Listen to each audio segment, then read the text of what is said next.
92.3 KRST. I'm Juan Velasco. We're on the phone with Father Chris Zugger. This is from Our Lady of Perpetual Help. Good morning. How are you? Good morning. How you doing? Doing good, Father. Thank you for spending some time with me today. We're talking about something that's very serious. We've all seen everything that's been going on in Ukraine with Russia's invasion and the current bombing, and it's just been heart-wrenching to see all of these families and so many hundreds of thousands, almost into the millions of people that are now refugees and making their way out of the country to avoid, what's happening in Ukraine. It's a terrible thing, and so blasted unnecessary. That's the worst part of it. Yes, indeed. Now, the Church, Our Lady of Perpetual Help, has had a long-standing relationship with a lot of folks in Ukraine, and certainly one of the churches there. Tell us about that. So, Our Lady of Perpetual Help is the Byzantine Rite Catholic Church. So we follow the ancient Byzantine Rite, which is similar to what the Orthodox use, but we're in union with Rome. So we're under the Pope. And our church in Eastern Europe was in the underground under communism for 50 years. Wow. And then in 1991, the end of 1991, we were able to come out of the underground, and they had to rebuild everything from scratch.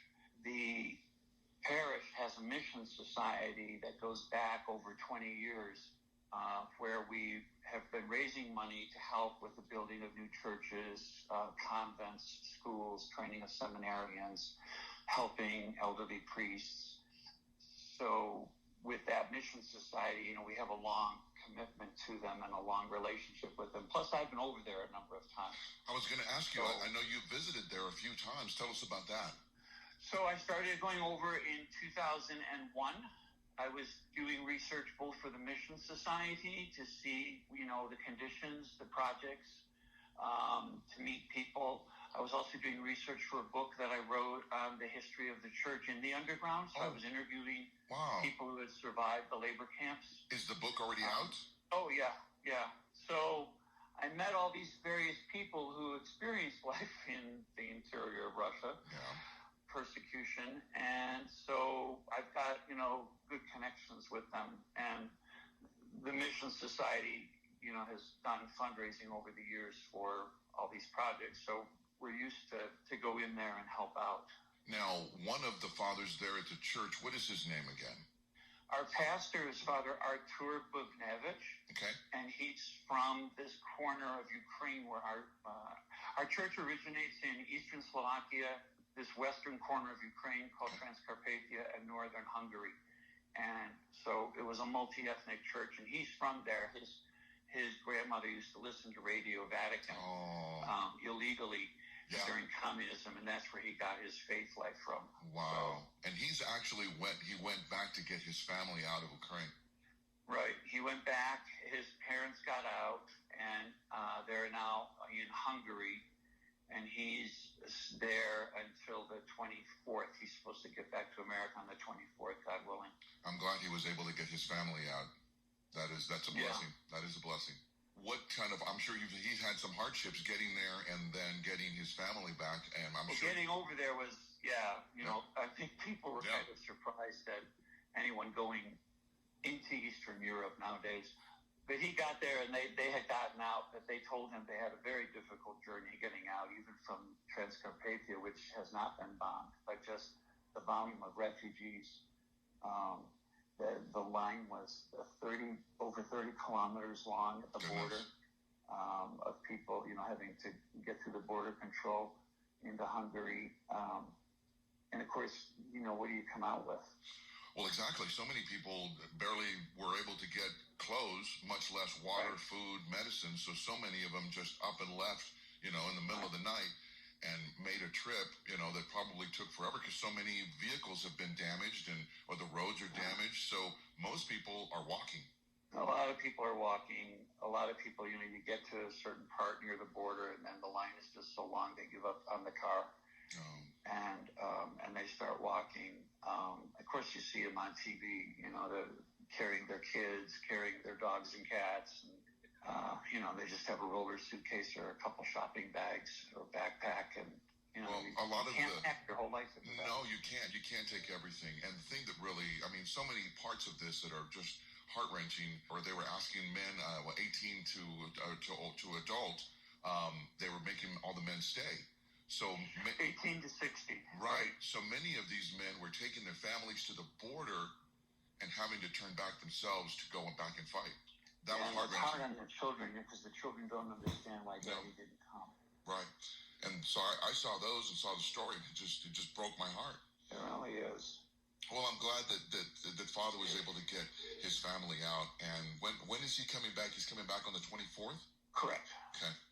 Now, the whole reason of this conversation is because of the fundraiser that you guys are doing. You guys are helping to raise money to go and help the families and the refugees as they make their way out of Ukraine. And that's the reason that we're talking today, to be able to try to help you out. You had actually come in and you were with the TJ Trout on our sister station, 96.3.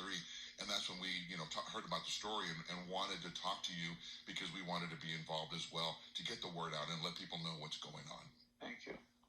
So people what we're doing is the money is going to our mother diocese, the Diocese of Mukachevo, in the Transcarpathian district of Ukraine.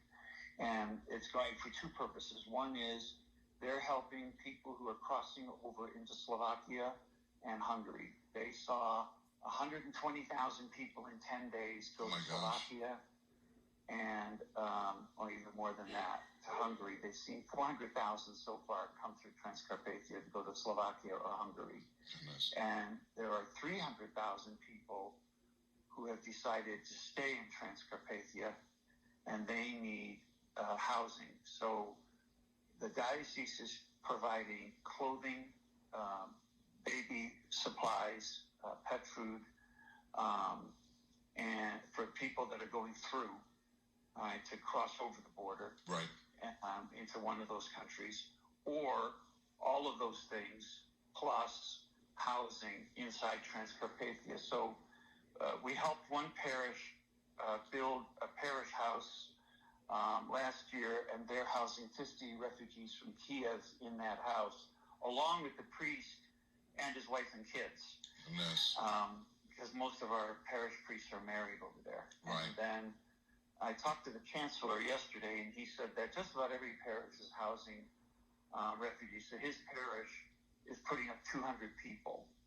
So everybody is trying to do something for these folks. Everybody's trying to help. The website is www.olphnm.org. And I'm going to put this on our socials. I'm going to put this also on our website so people can go to 923krst.com, and everything will be there just a click away. Great. Thank you. And then when they go there, there's it's right on the homepage. All they have to do is click. It tells them, go right there to donate, and it'll take them to the Mission Society page. Right. I'm looking at that right now. It's donations to Ukrainian relief, and then it's to missionboronyevo.org. Right. And so everything is right there. So all that information will be on the KRC website and all of our social media as well. So we encourage folks to help out. And again, this is our connection because Our Lady of Perpetual Help is right here in Albuquerque. So, Father Chris, thank you for taking the time out to talk with me this morning and just kind of give us an idea of what is going on. And even helping 250 people is incredible. We need so much more help because so many are coming out of Ukraine right now, again, by the thousands, the hundreds of thousands. By the thousands. Now, you've actually had a chance to visit Ukraine a few times. Tell us about that. So I've been over there a number of times. I can't go anymore because of my physical health, but yeah, I've been there a lot of times. And I've been to Kyiv. I've been to the towns in between Kyiv and Poland, and I've been to Lviv. They're beautiful cities. The people are very gracious. It's poor. It's just amazing their generosity and their poverty. And I made some good friends over there. Their dedication to the church, their dedication to family. They've worked really hard at building a better country. And you can see that. Those cities look like our cities. Yeah, but so much of that is being destroyed as we speak. And then, these modest villages, and it's just awful that it's heart-wrenching to take all that away from people that have worked so darn hard for the last 21 years. Yeah, and it's hard to see these families being broken up, and it's hard to see that their homes are being destroyed. And the things that we're doing here are just to help out a little, as much as we can. So, and dollars over there go really far. We send the money, we transfer the money to bank in Slovakia, right. So they get it out in dollars, and dollars make a huge difference there. Sure. So that is the fact that we're able to send it in dollars, and they can spend it in dollars. Well, Father Chris, thank you so much for your time this morning and for your information, and thank you for doing what you're doing. Thank you. And people that don't want to donate online, if they want to send a check to the church, they can do that. Right, I saw that as well. So as soon as you go to www.olphnm.org, you can, there's an address there. It's the one that's 1837 Alvarado, Albuquerque, correct. 87110. So that's all on the homepage. And then from there, it has the link that you can donate online if you want to the mission boronievo.org. And it's all tax deductible. So we're registered with the IRS. So awesome. Well, Father Chris, thank you so much for talking with us this morning. We appreciate what you're doing. We'll continue to get the information out, and God bless you. Thank you very much. Thanks a lot. You're welcome. Thank you.